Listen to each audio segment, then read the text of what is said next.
once it's on tape, it's forever. Yes. So, All right, I'm set. You are.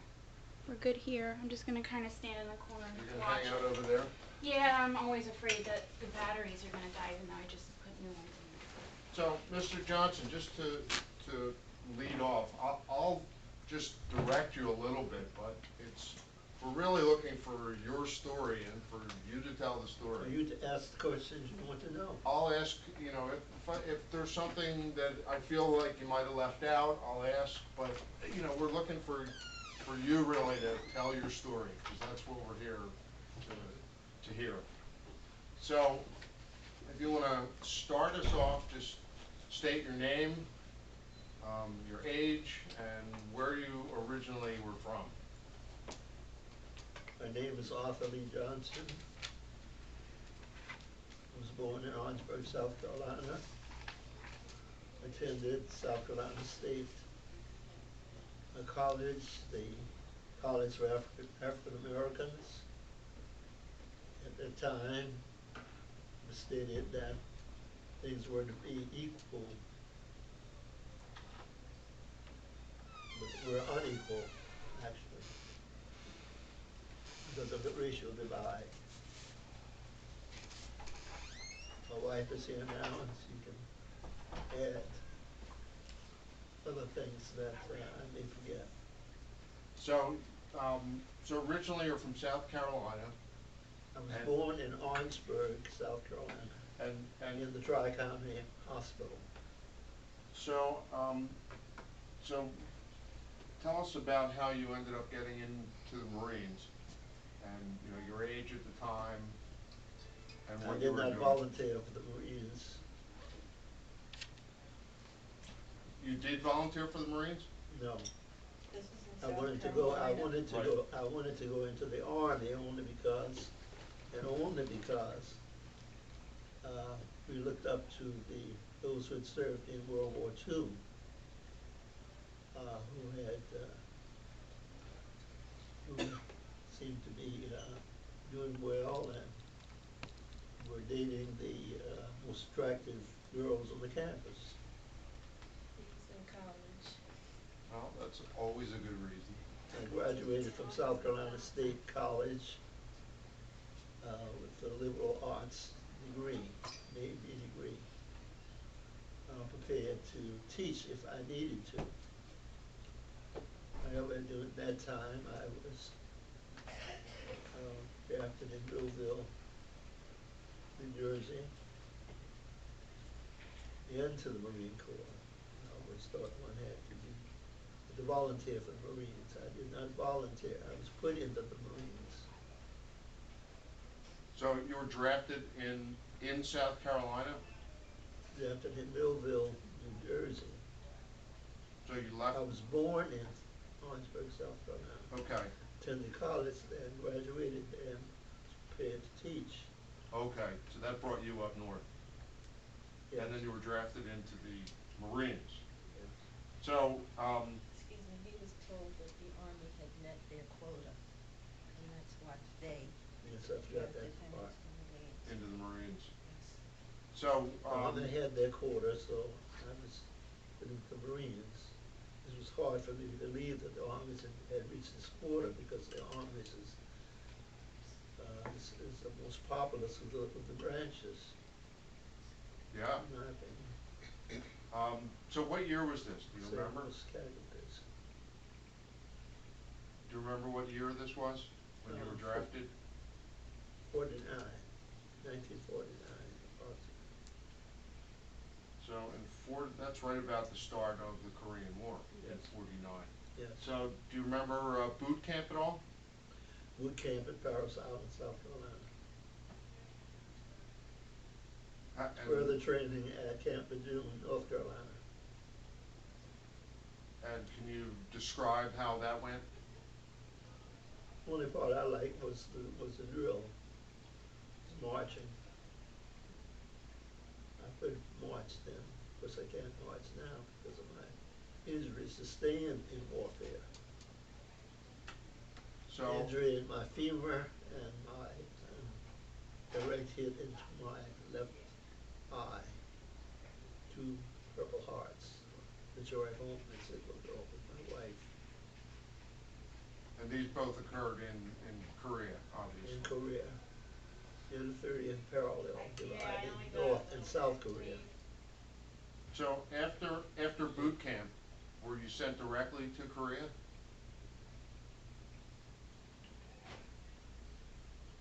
If you include the service, served in Camp Lejeune as boot camp.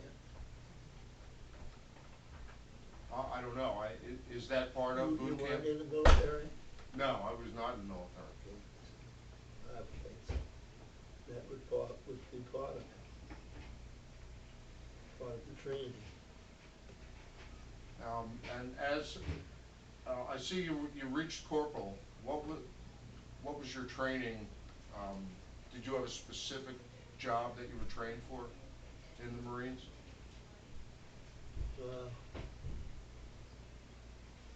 I already knew how to type. I was being an office worker, typing.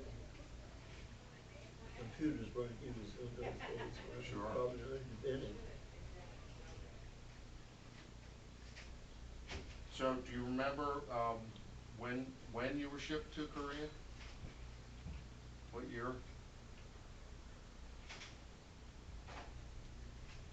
Probably 1950. In 50. And tell me about, life in Korea. What was your daily grind? What did you do most of the Working time? in the office, typing, And this was behind the lines pretty much? pretty much so, yes. So, And then the war broke out between the North and the South. Koreans, and it's still not settled even today. right. There's still a rift between the two parts of the one country, North and South. So, were you there during Incheon, or had Incheon already occurred? We landed at Incheon, and we were debarking from the ship, being careful not to step on the person's head beneath me, and have their head, have my head stepped on by the person above me. So you're climbing down the rope ladders? Yes, So, in the water below. so from there, I see that you were in the battle at the 38th parallel, because I know we were Yeah, 38th advancing parallel. north. Yes, 38th Um, parallel. Now this is before the Chinese had gotten in to the war. Is that correct? If I remember correctly, if I know my history, I don't remember, but we advanced north, and crossed the 38th parallel and kept going north till we reached almost the border of China. And in China, Well, I've never been to China. so were you fighting North Koreans or were you fighting Chinese? North Koreans. Yeah, I think this was early, where we were still sort of winning. So tell us a little bit about your Purple Hearts and your injuries. How did those occur? Well, I've already told you, they were sustained because of 2 injuries received on the battlefield in the 30th parallel. So you were front line at that point. You were Yes. fighting. You were Yeah. out of the office. Out of the office, yes. So were you? Was it the same time? Did both injuries occur at the same time? No, the eye injury first. The second injury later, while I was in an ambulance, being taken away to Japan.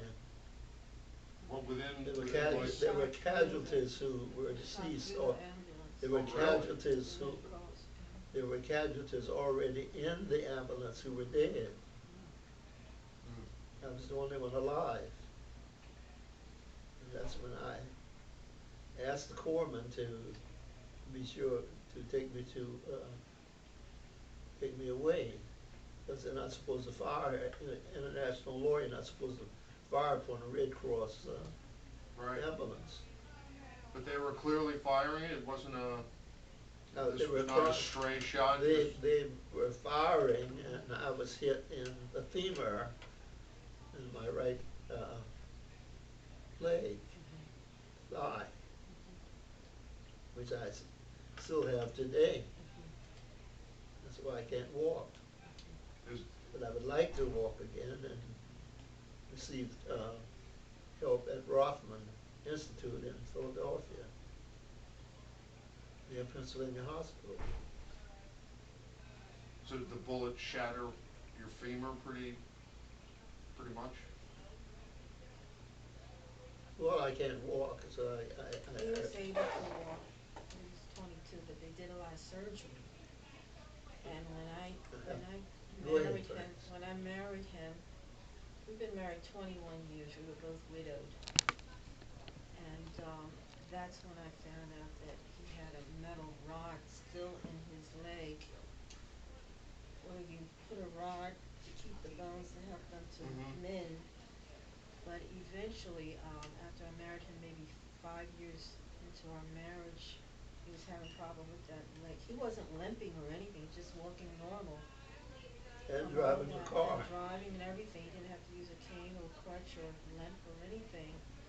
And so when they did remove that rod, because it was giving him problems, he could still walk fine. There was no problem. We thought maybe he'd have to use a cane or a crutch or something, but it was fine. Metal rod. So they did take it out eventually? Yeah, like I said, 5 years into our marriage, not too long ago. He had it in his leg ever since he was 22. So you recuperated in Japan? Yes. What about Hawaii? Yes, later at Hawaii at Tripler Hospital. Army Hospital In Hawaii? in Hawaii, Honolulu. Was there ever any thought about going back to Korea or No, did? no, I was glad to be on my way home. So you knew that was it for you? I guess with one eye, Yes. there's not much you can, Yeah. so. You should be receiving 100% disability. So the bullet that got you in the eye, was that a bullet or was that shrapnel? Do you know? I thought it was a bullet. It severed the eye. I can't see out of it. He has a prosthetic eye. So So I when, need to get to Wills Eye Hospital to learn again how to take the prosthesis out and in. The ophthalmologist said, Dr. Vincent Bryant, my ophthalmologist, said that it should be cleansed and not slept in. so how do you feel about the health care that you received from the government? Was it? But at that time, I thought it was sufficient, but in the light of current developments, veterans aren't receiving the help which they need. There are complaints, people waiting to be waited upon, some even dying. Yeah, it's a big thing in the news right now. Right. But he never wanted to be in, after he was well from the hospital, he never wanted to go back to be in any VA facility because they changed doctors all the time, you never know, got clinics and stuff. So he's always had private insurance. Well, I know Will's Eye has a great reputation. Yes, one of the best, Yes. one of the best in the country, And where did United States. you end up being? And you got treated at Rothman for your leg, which is also a That's in world recent years, renowned. that's in Oh, that's recent? Yes, Yeah, yes. very recent. So you moved back to Millville after you got home? Is that correct? Uh, Atlantic City? well, my mother lived in Atlantic City, and I, spent my summers there while attending college. I went to seminary, Eastern Baptist Theological Seminary in Philadelphia, City Line and Lancaster Avenue, Mm-hmm. which is now called Palmer. That's after the military. Graduated in 1956. So he moved to Philadelphia to go to seminary, right, Arthur? Yes, lived but in yes, Philadelphia. Eastern is in Philadelphia, City Go Line to and seminary Lancaster. school, yeah. And then after seminary Theological school? Seminary. Got his degree. After that, I began pastoring in Philadelphia, 10th and Wallace, St. Paul's Baptist Church, through the guidance of E. Luther Cunningham, the current pastor. There were some people at that time still living in the original church, which was in North Philadelphia as well. But the church was purchased from UCC, United Church of Christ, which is still there, which is the current church. 125 years ago. Celebrated our anniversary, It was started that long ago? Yes. Wow. And he's the third pastor in 125 years. And so, how long were you there? Was there for at least 30 years. 34. Oh, so you He made was a pastor. you made a life there. Yeah. Yeah, my main vocation became pastor, even though as a child, well, I guess I say as a teenager, I had aspirations for the pastorate. How many people were in your congregation? Oh, about 1,500. So, Wow. yeah. And this is at 10th and Wallace. Is that near Girard Avenue, Wallace? Mhm. Yes. Between Wallace, between Girard and Spring Garden, used to be a spaghetti warehouse restaurant on Spring Garden. When I mention that, people remember Yeah. that. Mhm. No, I go down 10th Street all the time, because I Uh-oh. go to every Temple basketball game on the Uh-oh, side. yes. So when I get home, I drive down Right on 10th the corner. and drive all the way down. Yeah. So I think I know I certainly know the area. Yes, near Broad Street. On 10th, between, On 10th. right on the corner of 10th and Wallace, there's a There's nursing one home. huge church down there. Is that the one?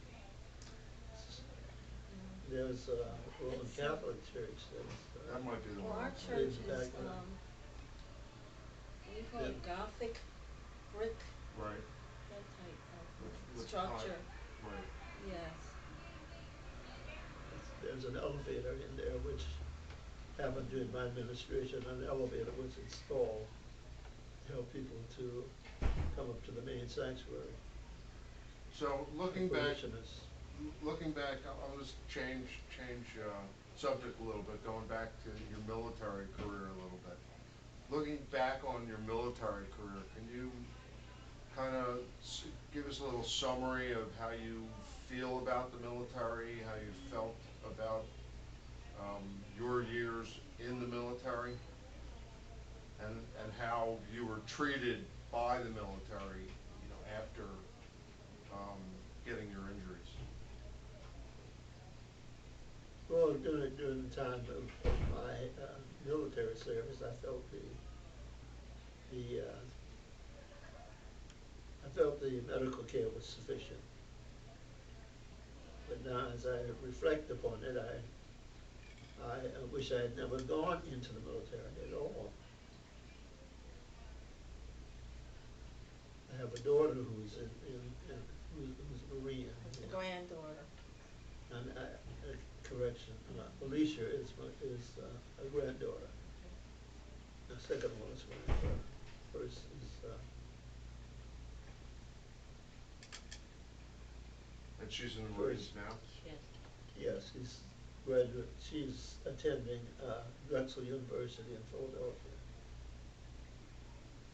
And Adrian, my, first granddaughter, has a son, Dawson. How do you feel about your granddaughter being in the Marines, in the military these days? Well, at that time, we were trying to tell her not to enlist, but she enjoyed being in the Marine Corps. She And she enlisted in she high enlisted school and- without her mother or anyone knowing. No, the recruiters go to, Sure. I found out, they go Yeah, to they high talked her schools. into going into that And they branch. convinced her And about, she enjoyed the service.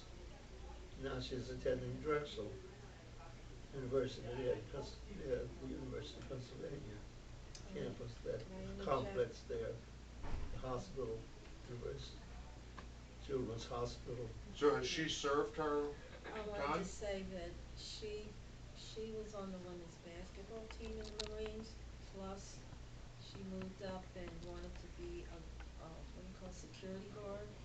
So they sent her to Quantico, is it? Mhm. Quantico, to train to be, a guard at embassies. Thank God, instead of sending her to Afghanistan and Into Iraq. combat. Right.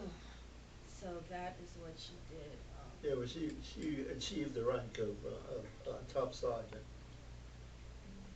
So she's currently not, she's out. She did her 4 years. they wanted her to stay in, but I forget how many years she stayed in. Was it 4 or 8? I don't know, time goes by. Well, they're probably paying I'd for say her about school. 3, It was like 4. because she's still in the college. Are you proud of her, Pastor? Yeah, very proud. And thankful she wasn't sent into Thankful she was battle. not hurt Yeah. and did not receive injuries during her Marine Corps tour of duty. Had you had a conversation about your experiences with her when she was newly enlisted? You know, because she wanted to go into the military. She asked, did you tell Alicia about your experience? Because you wanted her to not go in? Yeah, well, that's true. I did reflect upon my experiences and tried to discourage her. As I indicated, she wanted to go into the service, which she did and came out and has been successful in her college work. And she's still, when she graduates, I don't know what she's going to do. Just get married, hopefully. I'm sure she wants to get married. That'll be good. But the Yeah, recruiters yeah, convinced son-in-law. the young people of the benefits of signing up. There's great And benefits to signing that's up. that's why she wanted My kids the went through the college. same thing. Oh, really? Okay. Yeah, if she So were you taking know. the second tour, Yeah. yes. She just didn't heed the pitfalls like her grandfather Thank experienced. She God. didn't- Right, She did yes. not experience those Thank big. God. If you can get in Injuries I did. and do your 4 years and get out and come home without injuries, it's a great experience. It is a blessing, yes. You know, but there's a risk. Yes, Clearly. yes. One more, well, not one more question, but one touchy question, it's always a touchy question, and you brought it up at the beginning, is that of race. Yes. And can you talk to us a little bit about whether or not you ran into prejudice in the Army or in the Marines? And if so, how you dealt with it? Mm. It's so long ago, I guess I experienced no prejudice as such, no. Do you think there was prejudice in the decision that they had you step into the Marines versus your interest in the Army? Yes, because had I gone into the Army, I would have remained 2 years more on the college campus, because there was an ROTC program. And I would have gone in at least as a second or first lieutenant. that there was a danger of leading the platoon into action and being killed. So in your platoon, were there other black men? Or were you the only one in a group of whites? Basically, the only one group of Caucasians, yes. I know my dad has told me stories. My dad we're Jewish. He was in the Navy in World War II. Yes. And he ran into a lot of Southern, it was mostly the Southern guys that just had problems with guys who were Jewish. So it's definitely prejudice. So, anyways, you have any other final words to tell us about your service, your life? Well, I've been to Israel once and actually twice. The second time with my current wife. And I love Israel because I'm a pastor and one uses the Bible as a reference.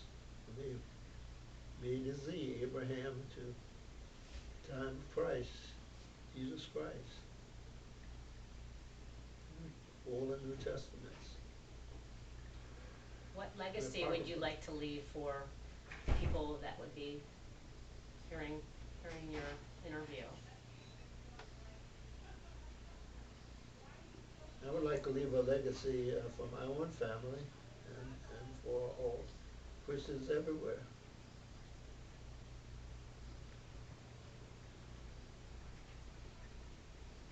Okay, well, I don't have any more questions. Do you have any questions? I was thinking like if you still keep in contact with any of them. Oh yeah, that's a question I always ask. Do you still stay in touch with any of your mates from Korea? You go to any reunions? Mm. The the only person I remember one person who was a deacon at our church uh, who was in the Marines before me. Um, he and his wife were students at the college I attended. How was his experience? Was it difficult? And he was in before me, so I assumed it was definitely more difficult because they were an all black unit, all African Americans. But he wasn't Yes, yeah. was he in Korea? Or was he in World War II or in between maybe? World War II probably, yeah, World War II. Did you have any thinking of maybe becoming a pastor in the Marines? So I had I thought about being a pastor when, while attending, the church in South Carolina, near where I was born. It's called Olive Grove Baptist Church. It's still there. To my recollection, my wife and I attended it on one of my visits to Orangeburg. So you were married when you were um, in college. You were married young. The first No, time. I got married at 30 years of age to my first wife. Oh, okay. How old were you, Francis, when you got married? I'm not going into that. She doesn't like to But tell her age. he and his first wife you were married 30 something years? Yeah, at least 30, And maybe 30. he and I have been married 22 years. I'm still a teenager. But anyway, I remember seeing a documentary. I'm sorry, but No, this is coming that's fine. about Korea. A documentary about the Korean War, how it began and everything. Then it's like for about 2 hours Yeah, the long. comedy also called MASH. And I was gonna say that not only was it 32 degrees, it was below zero. the weather there was one of the worst winters they had December ever had. of 1950, snow was on the It ground was below zero, and in North Korea, The Americans, South Korea. allies were not fully dressed properly for the And we were wearing weather. fatigues, and Cotton. the enemy were probably clothed in Insulated. insulated clothing, top and bottom. And a lot of Headgear as well. the, allies suffered frostbite. He said he wore 6 pairs of socks. Oof. So was that in the middle of the winter when, the battle at the 38th parallel? Yes. So were you, do you remember what kind of weapon you were carrying at the time? The M1 rifle.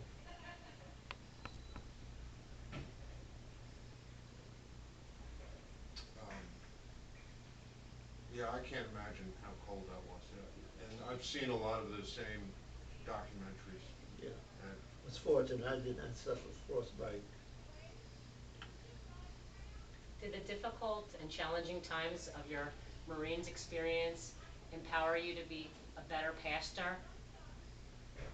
I felt so, yes. In what way? Primarily the education I received enabled me to be a better pastor.